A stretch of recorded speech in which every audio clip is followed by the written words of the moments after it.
Hier sieht es gerade ein bisschen wild aus, denn wir sind auf der Holzhandwerk. Ich habe den Ralf von Flex hier bei mir, denn Ralf erklärt mir eine Sache. Wie zum Teufel unterscheiden sich die ganzen Akkuschrauber von Flex eigentlich? Denn das ist auch immer eine wichtige Frage. Ich kann ja den kaufen oder ich kann den kaufen und was ist denn jetzt hier anders? Und eigentlich haben wir ja nicht 4, sondern wir haben ja viel mehr Akkuschrauber von Flex. Inwiefern das jetzt so ist, das schauen wir uns heute im Video an. Und übrigens, es gibt von Flex auch noch einen anderen Akkuschrauber, sowas wie das hier. Das ist übrigens wie viel Volt? Hier sind wir bei 4 Volt.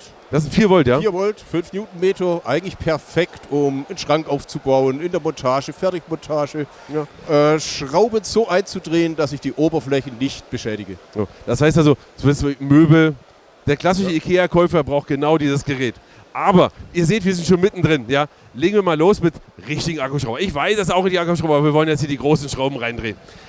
Wir haben jetzt hier 18 Volt Geräte. Ja? Ja. Für mich übrigens auch ganz wichtig, welchen Akku brauche ich denn jeweils? Ja? Weil ihr werdet ja auch sagen, naja, der kleinste Akku ist bei dem hier hinten vielleicht nicht mehr der richtige. Ja? Also fangen wir aber mal an. Wir haben hier den kleinen, wie heißt der? Hier sind wir bei dem DD2G 18LD. Natürlich. So, genau. Nummer 5 mal schnell. Nein, Spaß. Aber die Namen sind ja immer so eine Sache, ja? Aber ihr habt euch ja bei was gedacht, aber wofür ist der und wie viel Kraft hat der eigentlich? So, wenn man diesen Schrauber nimmt, das ist eigentlich das kompakte Gerät. Ein kleines, kompaktes, handliches Gerät. Super ausgewogen, ergonomisch natürlich. Das sind unsere alle. Die haben alle dieselbe Griffposition, haben alle dieselbe Bedienungsfunktionen, direkt vom Griff sicher auszuführen. Ja. Rechts-Links-Lauf. 65 Newtonmeter. Ich sage immer, das ist der Montageschrauber schlechthin. Fertigmontage zu machen, im Schreinereibereich, im Malerbereich, völlig egal. Hier setze ich ein gerne 2,5er Batterien. Das heißt also etwas kleinere Batterie. Ich hole den mal. Genau, weil wenn wir die einsetzen, dann sparen wir uns einfach nochmal 200 Gramm. Die Balance ist nochmal angenehmer und jetzt eben auch für Überkopfmontage. Also ich muss sagen, jetzt bin ich bei dir. Also tolles Gerät, ja. Aber jetzt wirklich schön, leicht, kompakt. Richtig. Das ist cool. Ja? Genau. Übrigens ein Tipp für die Zuschauer, kauft nicht immer den riesengroßen Mega-Akkuschrauber. Ja? Wenn du sag mal, 100 Schrauben am Tag hier oben irgendwo reinschraubst, genau. Dann ist so ein kleiner Kompakter dann irgendwie auch eine schöne Sache. Und jedes Gramm zählt am Ende. Am Ende zählt jedes Gramm. Und trotz alledem brauchen wir bei keinem Schrauber auf die Qualitätsmerkmale zu verzichten.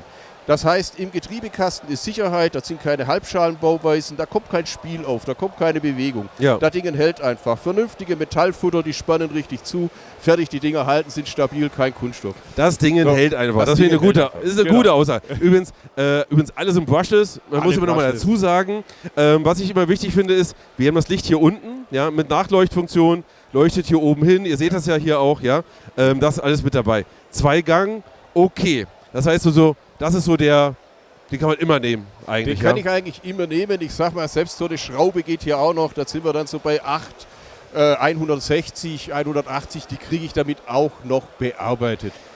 Ganz wichtiges Thema, ja. Viele denken so, der Kleine, der kann so 4x40 oder so weiter. Nee. Das hier können wir mit ohne Probleme. Ich denke sogar, dass wir noch mal ein bisschen größer werden können. Vermute ich mal, müssen wir mal testen. Aber wann brauchst du eine größere Schraube? Und wenn du eine größere Schraube brauchst, haben wir das richtige Gerät. Gucken wir mal eins weiter. Hier sieht es schon ein bisschen anders aus und hier haben wir auch eine andere Funktion. Hier haben wir auch noch andere Funktionen. Achso, warte mal. Eine Sekunde, Ralf. Ja. Du hast ja vorhin gesagt, es gibt alle Akkuschrauber in 2 Varianten. Ja. Gilt das auch für den? Das gilt auch für den. Das heißt, den gibt es in der Variante mit Schlag und ohne Schlag. Richtig. Ja, okay. Das ist mal ganz wichtig. Also, wenn ihr sagt, Mensch, ein bisschen mal ab und zu mal eine Wand reinbohren, ja, für kleinere Sachen, das kann der natürlich auch. Genau. Okay. Das können übrigens alle, das müssen wir jetzt nicht nochmal extra sagen. Ja. Das kannst du durch die Variante dir auswählen, die du halt brauchst. Genau. Okay. Weil hier habe ich nämlich gerade das Symbol gesehen, hier. Ja, und da habe ich gesehen, da haben wir es vergessen zu sagen. So, jetzt haben wir aber hier eine Sonderfunktion, nämlich, wir können ihn kaputt machen.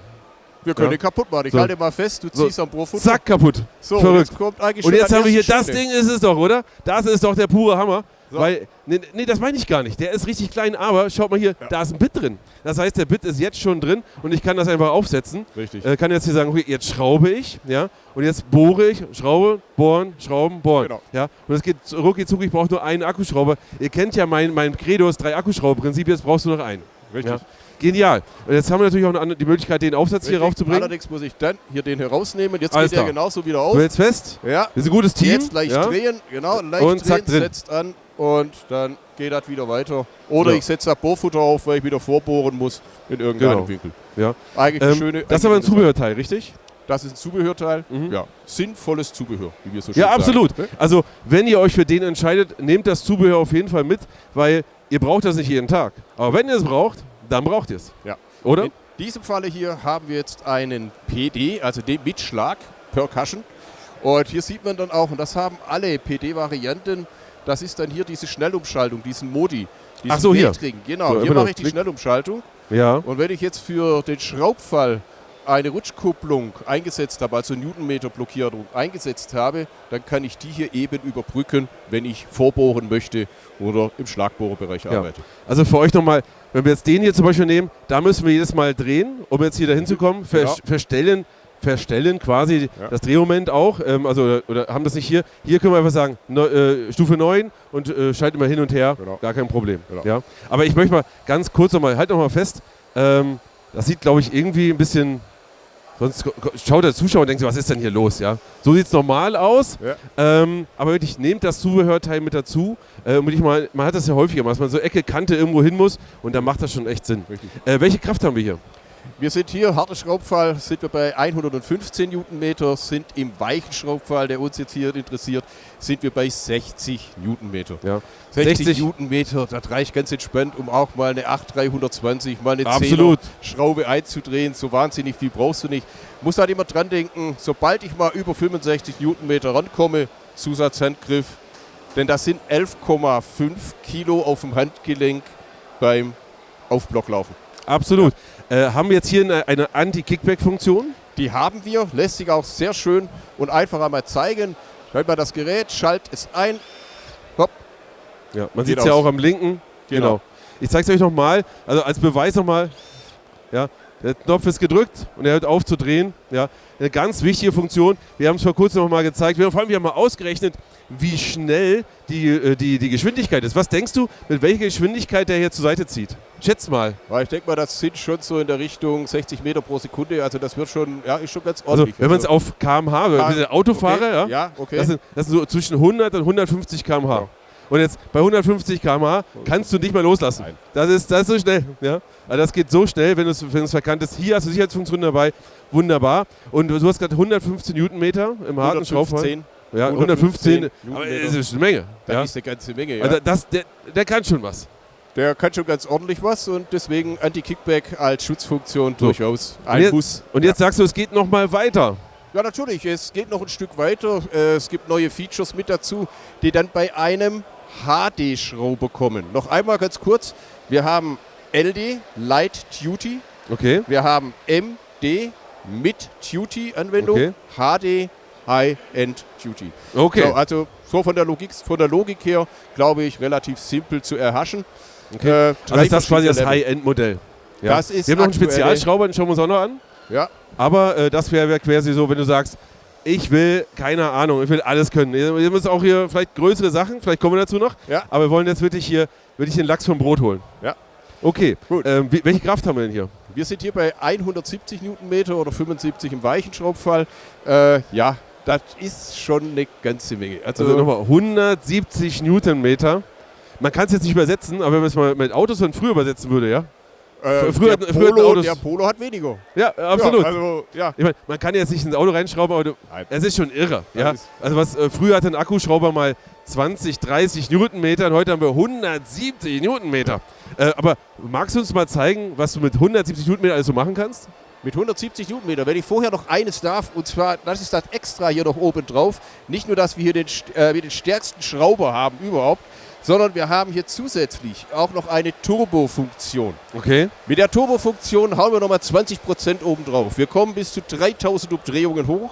Okay. Im Prinzip 4 Gänge, wenn man es genau nimmt, also 4 Geschwindigkeiten, Krass. 2 Gang gestellt. Ach so, ich kann also Ja. erster Gang Turbo und zweiter Gang Turbo Richtig, machen. Genau. Ah, Und okay. dann haue ich nochmal 20% oben drauf und Krass. zwar in Drehzahl und Leistung. In Leistung auch. Und das muss man sehen. Das ist einfach wirklich beeindruckend, was man da heute so hinkriegt. Ein sehr kompakter und vor allem ergonomischer Bauweise. Ja.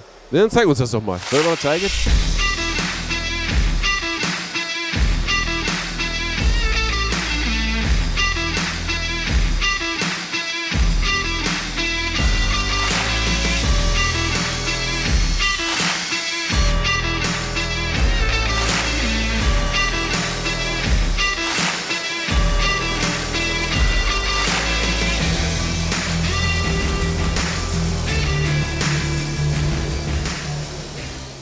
Ralf, darf ich dir mal helfen? Aber natürlich.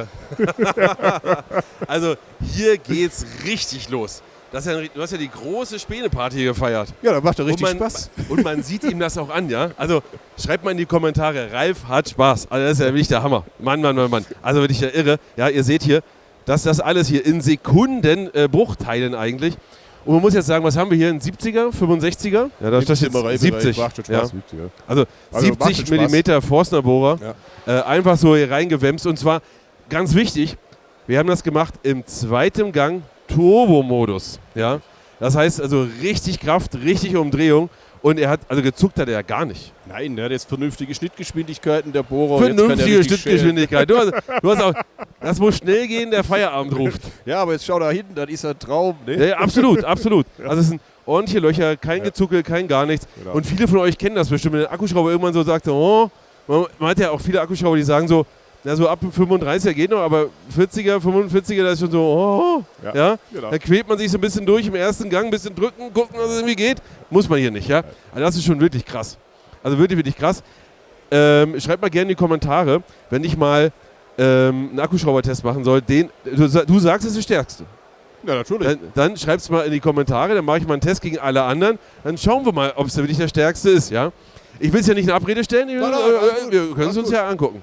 So, nächste Frage ist, wir haben ja noch ein Gerät. Ja? Was ist denn das hier jetzt noch? Hier zeigt man eigentlich, was technisch dato heute so möglich ist. Den haben wir schon ein bisschen länger im Programm. Das ist ein Viergangschrauber. Okay. Ein Viergangschrauber, der macht dann hier kann man maximale 134 Newtonmeter im Blockiermoment, liegt so bei 65 im weichen Schraubfall im ersten Gang. Ja. Und hat dann die Möglichkeit über die H-Schaltung, die alten Renault-Fahrer kennen das noch, R4, hier. Zack, über zack. die H-Schaltung dahin zu kommen. 4200 Umdrehungen, das nehme ich jetzt auch mal so Metall. 4200, ja. Kleine Bohrungen setzen, Pilot-Holes zu setzen, wenn anschließend genietet wird. Das heißt, so das Multitalent, verschiedene Materialien. Ja, okay. Auch aber Brushless. schon eher im Metallbereich. Das ist so eine Kombi. Ich meine, wenn ich den Zimmermann sehe, der Zimmermann, der hat auch mal Beschläge. Da muss mal eben noch was angebohrt werden. Ja, okay. Da muss noch mal ein Loch mit rein und so weiter. Ich brauche eine Anbindung an einen Metallträger und solche Dinge. Durchaus interessant auch für diese Herrschaften. Ja. Okay. Zusätzlich habe ich hier auch die Möglichkeit, Wechselbohrfutter. Ja. Kann ich also auch wieder kaputt machen quasi. Kaputt machen. So, und genau, zack, raus. Auch da wieder hier. Richtig. Sitzt übrigens wirklich gut und wir zeigen nochmal, auch mit einer Hand bekommt man das hier wieder drauf. Also es geht wirklich einfach. Genau, und den Winkelvorsatz, den haben wir ja schon gesehen. Genau, das der geht passt hier wieder bei. Genau. Okay, also hier eher der Spezialist. Ja. Also er kann auch alles, aber er ist natürlich auch etwas schwerer. Ja. Man muss schon eine bewusste Entscheidung treffen. Wenn ich so einen großen Akkuschrauber haben will ich die maximale Power haben, also in dem Fall den hier. Ja. Oder möchte ich eher noch mehr Geschwindigkeit? Richtig. Und was hier noch mit dabei kommt bei diesem Schrauber, zum einen darf ich dich mal bitten, diesen Handgriff und den roten Knopf gleichzeitig zu ziehen. So, jetzt verlängern wir das Ganze. Ja, okay. Jetzt wird es sehr komfortabel. Krass. Und wenn ich den Handgriff abnehme, dann habe ich den klassischen Euro-Spannhals 43, dann komme ich auch einen Bohrständer. Das ist okay. also von den Anwendungen sehr vielseitig. Auch für viele von euch sicherlich interessant. Also das ist wirklich so viele Sachen so ein bisschen anders macht. Auch das hier finde ich eine geniale Sache. Wenn du mal so ein bisschen mehr Kraft aufwenden kannst, würde ihm aber auch gut stehen, würde ich sagen. Bei der Kraft könnte man ja auch... Kann man den ranschrauben? Nee, das ist eine andere Aufnahme, ja? Das ist eine andere Aufnahme, ja. Okay, das heißt, wir haben uns jetzt mal alle Akkuschrauber angeschaut. Jetzt die Frage, für die Zuschauer nochmal ganz wichtig, welcher Akku passt eigentlich wohin oder wohin sollte der eigentlich? Wir haben ja jetzt zum Beispiel den kleinen 2.5er, ja. Natürlich kann ich jeden Akkuschrauber damit betreiben, aber er hat ja nicht die maximale Kraft. Das heißt, wo sollte ich dann eher auf den 5er oder auf den 8er gehen? So, ich sag mal, wenn wir anfangen mit dem kleinen Schrauber, klar 2,5 oder 5er, das ist eine Frage der Ausdauer. Viele kommen dann einen Tag mit dem 5er aus, brauchen nicht mehr groß zu wechseln, wenn ich gerade über Kopf arbeiten möchte. Ansonsten 2,5 hier perfekt. Hier kann ich das Spiel auch ein Stück weit machen, weil es kommt auf die Anwendung letztendlich drauf an. Und wenn wir im Schraubenbereich, sag mal so, bis 6 mal 120, 180 sind, dann tut es gerne auch mal 2,5er. So sind da keine hunderte von Schrauben, die wir da verarbeiten. Eher ein bisschen kompakter dann, ja? Eben. Und wenn ich dann so in den Bereich Bohren hineingehe, wo ich Ausdauer brauche, wo ich mal richtig Schnittgeschwindigkeit über lange Zeiten hinweg brauche, wo ich Kraft benötige, etwas größere Schrauben, auch Holzbaubereich, dann sollte schon eine 5er dran. Für die Herrschaften, die dann wirklich, ja, ich sag mal, noch ein bisschen mehr wollen. Ja, wenn es ein bisschen mehr sein darf, einfach die 8er Schraube. Es geht darum, wenn ich auf dem Dach stehe, 40 Schrauben einfach mal wegzudrehen. Oder sogar noch mehr. Und jetzt brauche ich die Kraftreserven, die Tankinhalte von den größeren Akkus. Ja, und okay. das spürt man natürlich deutlich dann. Ja. Verstehe. Okay, das heißt also, hier werden 8er schon angebracht, hier ein 5er, da 2,5er. Ganz einfach. Bei dem hier eigentlich, was haben wir da noch? Bei dem hier kommt es jetzt drauf an, welches Gewerk. Ich sag mal, 5er sollte es wenigstens sein. 2,5 ist ein bisschen schwach auf der Brust. 5 sollte es sein. Sobald wir in den Zimmereibereich gehen, Holzbaubereich, sind wir eigentlich bei 8. Das heißt, wir haben uns jetzt erstmal angeschaut. Ihr schreibt jetzt mal in die Kommentare, was wäre euer Favorit? Ja? Wir machen es mal wieder so, dass wir angepinnte Kommentare unten ransetzen. Ihr macht einfach mal ein Like ran und schreibt bitte unbedingt mal rein, soll ich den hier, gerade den Groß, mal auf Herz und Nieren prüfen. Ich danke dir, ja? Hat richtig Spaß gemacht. Hat mich auch sehr gefreut, danke. Und für euch rein ans Werkzeug und bis zum nächsten Mal.